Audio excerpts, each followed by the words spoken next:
মায় আছেন আর আমি আছি, ভাবনা কি আর আছে আমার। মায় আছেন আর আমি আছি, ভাবনা কি আর আছে আমার। আমি মায়ের হাতে খাই পড়ি, মানিয়েছেন আমার ভার।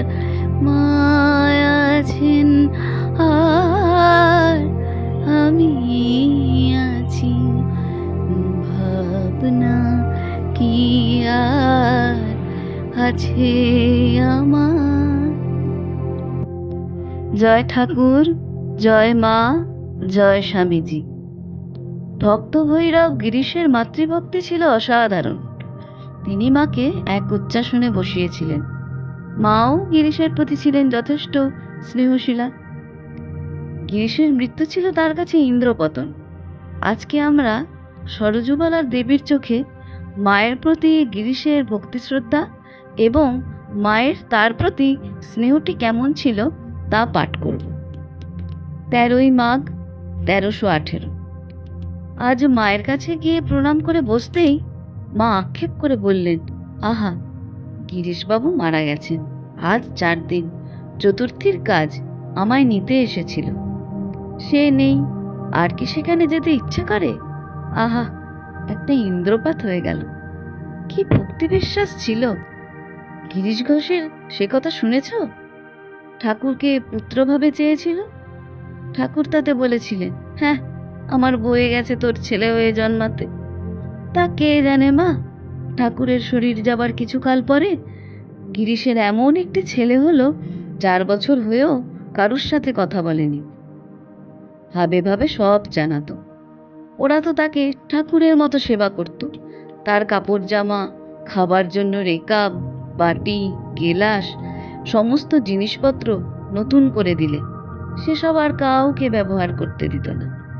গিরিশ বলতো, ঠাকুরই এসেছেন, তা ভক্তের আবদার, কে জানে মা। একদিন আমাকে দেখবার জন্য এমন অস্থির হলো যে আমি ওপরে সেখানে ছিলাম। সকলে টেনে টেনে সেই দিকে উ উ করে দেখিয়ে দিতে লাগলো।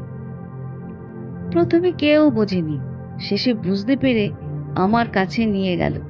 তখন ওইটুকু ছেলে আমার পায়ের তলায় পড়ে প্রণাম করলে, তারপর নিচে নেবে গিরিশকে ধরে টানাটানি আমার কাছে নিয়ে আসবে বলে।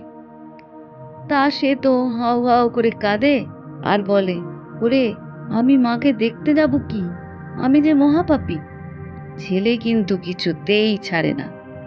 তখন ছেলে কোলে করে হাঁপাতে হাঁপাতে, কাঁপতে কাঁপতে, দু চোখে জলধারার এসে একেবারে আমার পায়ের তলায় ষষ্ঠাঙ্গ হয়ে পড়ে বলল, মা, এই হতেই তোমার শ্রীচরণ দর্শন হলো আমার। ছেলেটি কিন্তু মা 4 বছরেই মারা গেল। এর আগে একদিন গিরিশ ও তার পরিবার তাদের বাড়ির ছাদে উঠেছিল।